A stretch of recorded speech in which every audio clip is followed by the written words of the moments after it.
Yo, what it do, virtual hoopers? This your boy Drew King the Boss, and yesterday 2K finally unveiled the city, the true next level of the NBA 2K franchise. Now I've gone over the blog and I spent some time taking down some key notes, some key takeaways, and I'm here to give you what I consider my simple guide to the city.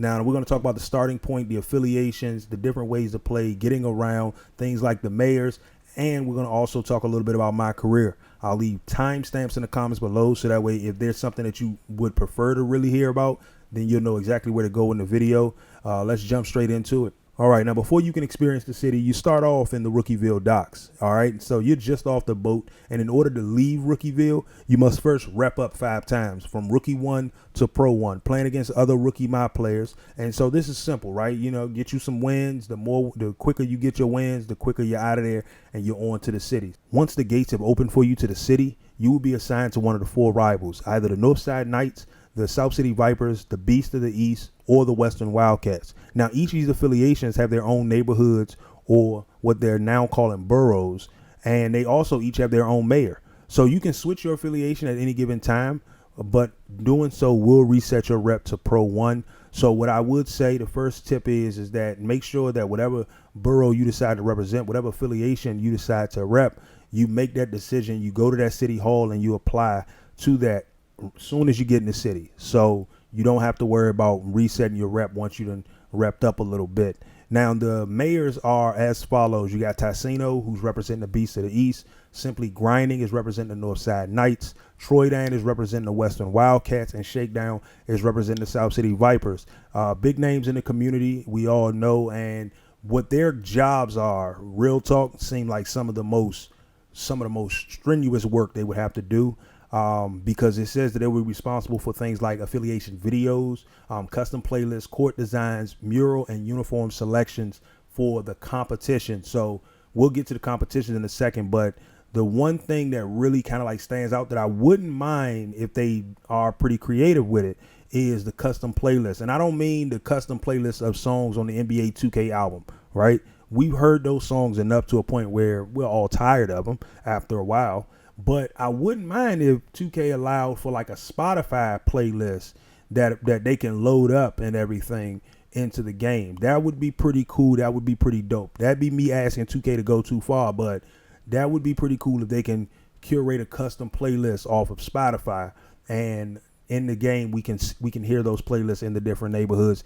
That's when we would start to really get a different vibe, and we could probably get people in the community that like this kind of music for basketball or like specific songs around basketball. Changes the whole dynamic. All right, now I'm looking forward to seeing what our first mayors do, especially because it seems like it's going to be time consuming for them, having to reach out and talk to the community within the game through polls and this, that, and the other, and keep the community hyped and engaged as well. So let's see how that all rocks. But let's get to what it's going to be like getting around. All right, so now let's talk about getting around the city. So movement has seen one really big change that I noticed, and that was the new dynamic system. So this new system will allow you to chain together dribble moves. Now that's if you have a basketball equipped, or you can chain together dance moves that you also may have equipped. Now they didn't really focus too much on that feature, but it's pretty cool knowing that you can get creative and just while you're playing around or waiting around and everything for a friend to hop on or whatever the case may be, you could chain together some dribble moves or chain together some dance moves, have a small little dance competition just because you want to be silly. And that's pretty cool for something small. The next thing, of course, are the vehicles that you use to get around. So skateboards, they have seen a few improvements. First of all, you'll get one for free at Dex because moving around the city is going to be pretty strenuous. Now, not only is this useful for moving around the city, but there are also rails that you'll find located throughout the city that you can grind. So that's cool. The next thing was BMX bikes. Now, BMX bikes are listed as one of the faster ways to get around, but the biggest thing is that the boards and the bikes both have their own variety of tricks that you can perform. Now, for me, I only have technically 2 questions. 1, can I finally take one of them buses that you see the bus stops for? And 2, if I can, how much VC is it going to cost me? No, that's all I really want to talk about when it comes down to getting around. It's pretty unique knowing that you have a free mode to get around with, so you'll be able to get a skateboard at least to get you around a little quicker than running. But the movement system itself, I'm really looking forward to seeing how that dynamic system comes out. All right, so now let's focus on the different ways to play. There was a lot of detail here, and so I put it all in one little bubble for you. First and foremost, you got garage hoops. Now, these hoops are attached to the side of buildings, and they're scattered throughout the city. All right, and you got to find them, because here, these hoops, you can simply shoot around on them. And if you got a basketball, you can shoot around on them. You can't just go up to them and a basketball pops up. You got to have a basketball, you can shoot around on them. If there are enough people, you can engage in a variety of different game modes. And when they mentioned them, they mentioned game modes like 1v1s, 2v2s, 3v3s, or horse. So I'm guessing that, look at the My Court setup, and it might fall down to something like that where you can play around the world. Or maybe they took it a little further and added some of the old 2K18 side games that they had, like the dunk contest and things like that, that were just around the neighborhood. So maybe it could be interesting to see, but the biggest thing is that these courts come with large VC multipliers for the first 5 games that you play each day there. Now, the next thing is the warehouses. All right. So warehouses, these locations will be tied to specific challenges that are given by NPCs. I don't know whether or not you'll be able to play in the warehouse after you've completed your challenge, but the warehouses are said to host single player 3v3 challenge games against some of the best players to ever lace up. Now, to me, that could mean that you'll be playing against NBA players or NBA legends, and these are just part of the specific challenges that you have to do. They say that these games are going to be challenging, and I don't know whether or not you'll be able to team up with a friend or team up with friends to complete these. It'd be cool if you can, but these are listed as single player environments where you can go and compete. When the game comes out, we will find out. The next one, of course, is the Gatorade training facility added another layer. All right. And on that second layer, on that second floor, you got rental courts. This is probably one of the biggest things that stood out to anybody. To me, I like it, right? Because it looks like these courts can be rented out for a private game for what looks like hourly rates. And that would be really cool. So depending on the price of these courts, I will review these courts, because I want to see what kind of latency you have there, whether these courts are dedicated courts, instance courts, where they're not based on the server connection of the people that are in the city, that are in the borough, that are in the area. Is just based on the people that are on the court. Another good thing about these courts is because they focus on how you can customize the games here. And I want to know just how detailed you can customize these games, because we saw that you can play some 3v3, or you probably can play 1v1. With most likely you'll be able to play 1v1s. But I want to know if you can play up to 5v5s. And that hasn't been said, but it'd be interesting to see if you can, and what kind of customizations you can add, whether or not you can add things like 1s and 2s to 21, or 2s and 3s to 30 or 50. It'd be good to see just what kind of limitations are put there. And if this has no latency issues because of the neighborhood, like it's all, a dedicated location, a dedicated space, then this could be a great spot to see some of the great YouTubers or the great Twitch streamers just kind of really go at it in wager games. That's going to be pretty cool, and I'm looking forward to seeing that. Now, the last court, of course, are the special courts. There are 2 full-size courts, 4v4 and a 5v5. And it says that one of them, not both of them, but it says one of them pays tribute to the legacy of Kobe Bryant. Now, I don't know if they wrote that wrong or if I read it wrong, but it felt like they're only talking about one of them that pays tribute to Kobe Bryant, with an iconic Kobe mural overlooking the court, and both his numbers in the restricted area. So it would be cool if both the courts have this theme, but it says that there are 2 courts dedicated to 2 things that we love about basketball, and I'm looking forward to seeing how this court plays out. But it looks like these are going to be games that either go to 21, or for all we know, these could be games that go to 30, or have a quarterly limit, or a couple halves in it. That's going to be a lot of interesting things to talk about. Spent a lot of time on there, but we got a lot more.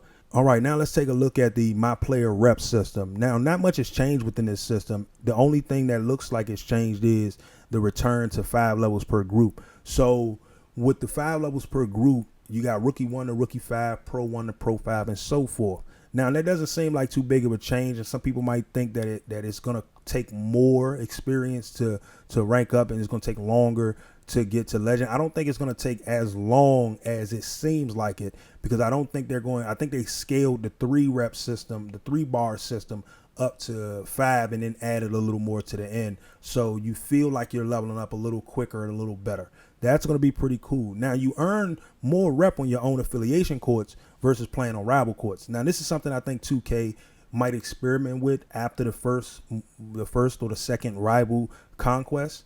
Now, here's why I say that, because as much as, playing on your court is going to net you, the best reps, so that way you can rep up quicker, and it makes sense going to other courts and, knocking off competition makes more sense to earn a little more rep. So I think they might play around with it. Now, what a rival day conquest? Well, it's simple. On the last 2 weeks of each Maya turn, we are going to see a series of events that occur, and these will help to determine which affiliation runs the city.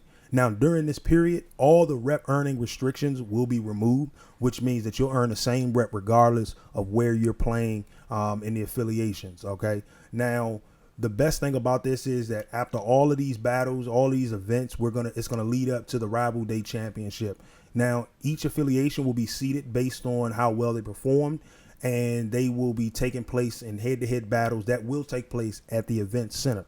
Now, whichever affiliation comes out on top will be able to get a nice little check from their city hall, but at the same time, you'll have things like the mayor will be able to kind of really make some changes and revamp the courts and, deck it out and make it look a little bit better, or show some team love, or whatever the case may be. So little things like that actually stands out, and I'm looking forward to seeing how these Rival Day challenges come out. I love the competitive aspect of it, of something to play for.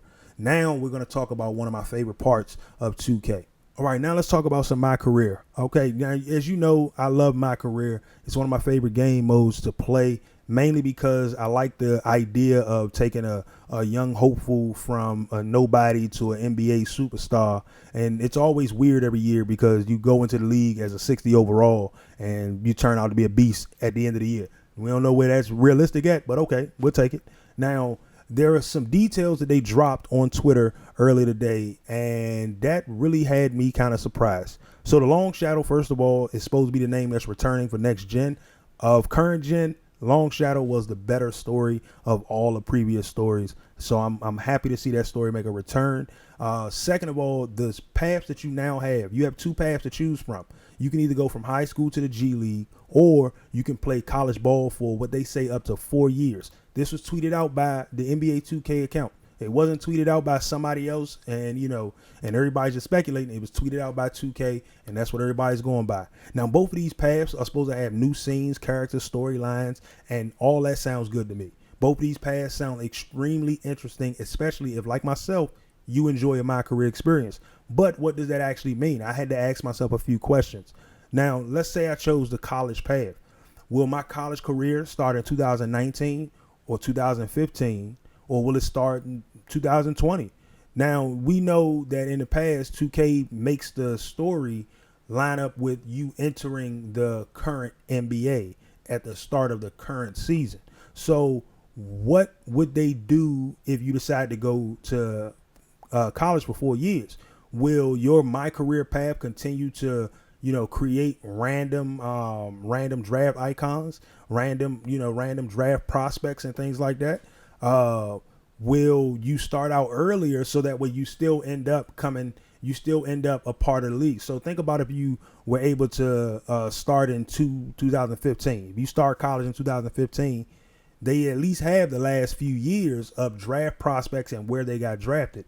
So it does make it a little more easier to be closer to realistic when it comes down to it, because the current draft prospects haven't even been put on a team yet. So that's going to be pretty cool to see which way they go with that. The second question is, will I have to choose at the very beginning of my college experience to play 1 year or 4 years? Will I be able to sit up here and say every year I can choose? Now, I think that that's going to be the case, because if you remember in the Long Shadow story on current gen, there was something that was said to you by your coach, and that was along the lines of, you always got next year, something like that. He was talking about like when you, because technically I got the scene that I lost the championship. So he focused on, well, there's always next year, this, that, and the other, and then it kind of just randomly went into this whole I'm going into the draft. So maybe that's where they were going, where you can play up to 4 years, but they wanted to lock that exclusively to next gen.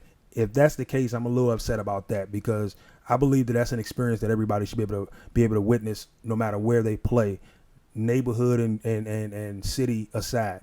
Next thing is, of course, how many games will I have per season if I'm playing in college?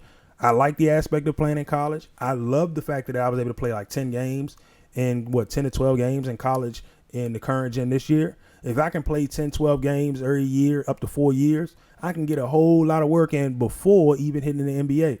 That to me seemed like a great path, as long as they don't limit the amount of VC I can earn. Second of all, if I decide to go with the G League path. Now, this is only really one question in the G League path, and that's the question I think everybody has on their mind. If I take the G League path, is there a chance that I will end up going up and down from the G League, or is it just a simple focused story and it's like it's done? So it's just a combination of assets from past 2Ks, giving it up res. You got the story, you play this route, and then you go to the NBA. I would like it if there's a chance where throughout my career I can go up and down from the G League. I think a lot of people would like that. I would like the option to be able to stay in the G League for a year or two to get my stats up, get my skills up, and even let the league kind of evolve itself. So that way, when I step into the league, I can take over the way I want to take over, but be the beast that I want to be. So the best thing about both of these paths is this. Since the 2020 rookies, they have yet to be assigned to teams. It gives 2K a little more freedom to allow for alternative paths. Okay, in the past 2Ks, every story has been kind of revolving around the culmination of the start of the season. So whatever rookies were chosen, whatever rookies were highlighted, whatever rookies had the best year the previous year, or were having the best year, they were always kind of like shoehorned in the story. This one gives 2K a really big chance to just be creative and cut loose a little bit, while everything in the world gets back to normal. All right, and there you have it. Those are my thoughts on the city itself, the look of it, the feel of it, the different game modes, the return of affiliations. I think there's a lot there to do for the upcoming year, and I got a couple of tips that I do want to share with you. The biggest tip that I can tell you is, if you are going to be playing next gen, you know that for a factor. While you're on current gen, the one thing I would say is stack up your VC, because we're hearing that, of course, VC is going to transfer over. Now, we won't know it for certain until it's guaranteed. 2K promises a lot of things, and it's not always come to fruition, and it's not always been readily available off bucks. So if this is the case and you can transfer your VC over, then quite frankly, you'll want to have as much of it as possible, because this is going to be one of those years where, quite frankly, there's going to be people who are going to talk about the best builds and the most dominant builds and the most OP builds, but everybody's going to be having a couple of different builds just to not only maybe play a couple of different ways, or the fact that you are going to have so much freedom and so much creativity. Now, I'm excited for next gen 2K, and the reason why is because with all the next gen games that are coming out, not many of them were built for the next gen, you know. And I know a lot of people saying, well, 2K is still going to be the same kind of game, but we are given a new playground altogether. So we're given a whole new world with a whole new slew of features. As much as I'm against locking that stuff behind next gen and everything, the addition of the female my player, as much as I'm behind locking that stuff up next gen, 2K is one of the few games that I say are warranting getting a next gen console. And so for us, when the 2K community runs up in bunches and we're rocking out there, it's going to be a lot of 2K content out there, because 2K is truly going to look different on the next gen, and not just with some visual upgrades, but a whole new aesthetic than most other games are going to look from current gen to next gen. But that's my takeaway on it. Sorry I took up so much of your time. I'm hoping I gave you some good nuggets of information. If you're going to be on next gen, man, I'll see you on next gen. And if not, I'll still see you on current gen, because I'll still be jumping in on MyCareer, and I'll still be jumping in the park on current gen, mainly because sometimes you just gotta remember what you're leaving behind. You gotta remember what kind of got you to where you are now. This your boy 2K the Boss. I hope y'all enjoyed the video, man. Y'all stay safe, stay blessed, and I will see y'all on November 10th.